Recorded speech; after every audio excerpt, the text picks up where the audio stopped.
আসসালামু আলাইকুম। আমি আজকে আপনাদেরকে রান্না করে দেখাবো মজাদার চিংড়ি সবজি কারিশমা। চিংড়িগুলি আমি এরকম করে ধুয়ে সুন্দর করে কেটে ধুয়ে নিয়েছি এরকম করে। আর চিংড়ি সবজি কারিশমা রান্না করতে লাগছে ভেন্ডি, পেঁপে এরকম করে ছোট করে আমি কেটে নিয়েছি পাতলা পাতলা করে। পেঁপে লাগছে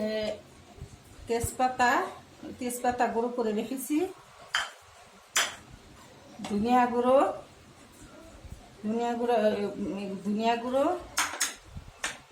হলুদ গুঁড়ো, মরিচ গুঁড়ো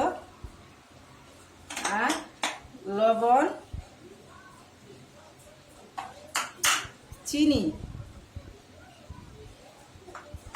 আর দুধ, লিকুইড দুধ। আর লাগবে পেঁয়াজ, কাঁচামরিচ আর রসুন।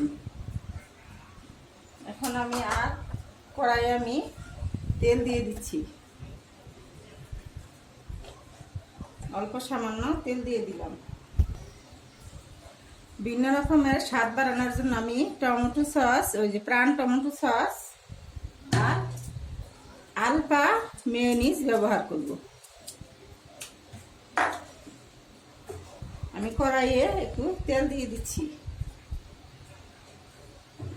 এখন আমি পেঁয়াজ দিয়ে দিচ্ছি, পেঁয়াজগুলি কেটে রেখেছিলাম এগুলো দিয়ে দিচ্ছি।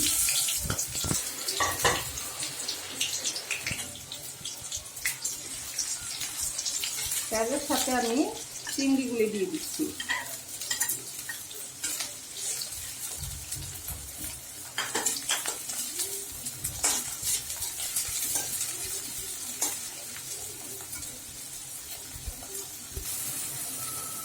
চিংড়িগুলি এভাবে আপনারা 2 মিনিট ভাজবেন, পেঁয়াজ আর চিংড়ি একসাথে।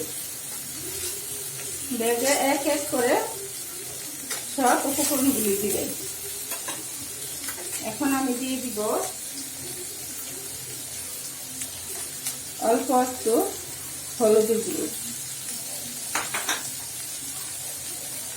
মরিচের গুঁড়ো দিয়ে দিচ্ছি অল্প করে,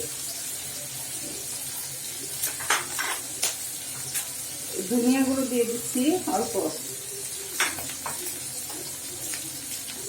তেজপাতার গুঁড়ো দিয়ে দিচ্ছি অল্প, আর বাটা রসুন দিয়ে দিচ্ছি অল্প।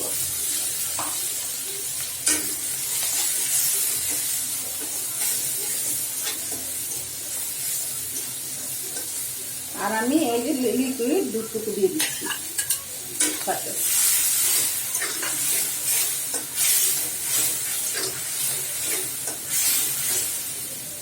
দুধ আর টমেটো সস দিয়ে দিচ্ছি।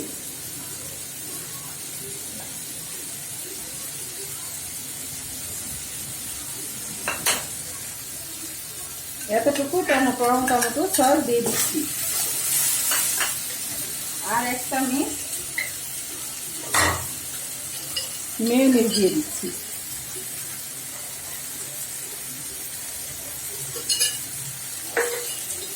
আর এক চামচ মেয়োনিজ দিয়ে দিচ্ছি, দিয়ে পেঁয়াজগুলি দিয়ে দিচ্ছি।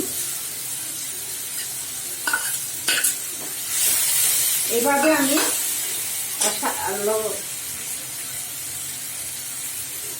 স্বাদ মতো লবণ দিয়ে দিচ্ছি। এভাবে আমি 5 মিনিট রান্না করবো, সামান্য একটু পানি দিব।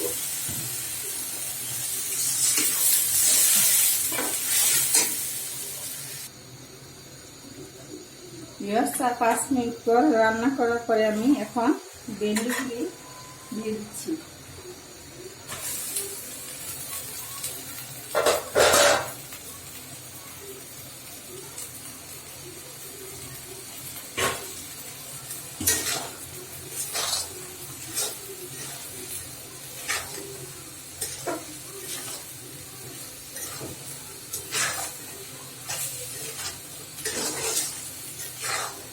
এভাবে আমি খুব অল্প আঁচে রান্না করব।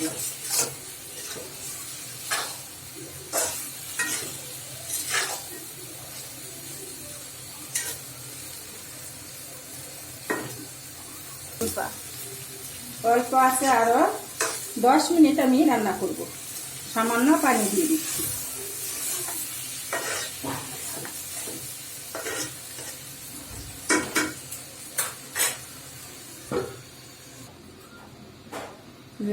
এখন আপনারা এই 10 মিনিট যে রান্না করতে বসিয়েছি, এখন মাঝে মাঝে এইভাবে একটু নেড়ে দিবেন, তাহলে তলিতে লেগে যাবে, যেন না লেগে যায় পাতিলের মধ্যে। এরকম করে আস্ত করে নেড়ে দিবেন। আর 5 মিনিট রান্না করবো আমি। ভিউয়ার্স, এখন আমি 5 মিনিট পরে আমি এই যে এখন সামান্য চিনি দিয়ে দিচ্ছি, এতটুকু, আর কয়েকটি কাঁচামরিচ। হয়ে গেল আমার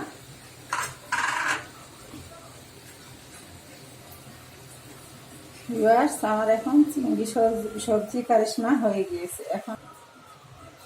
এখন আমি আপনাদেরকে পরিবেশন করে দেখাচ্ছি।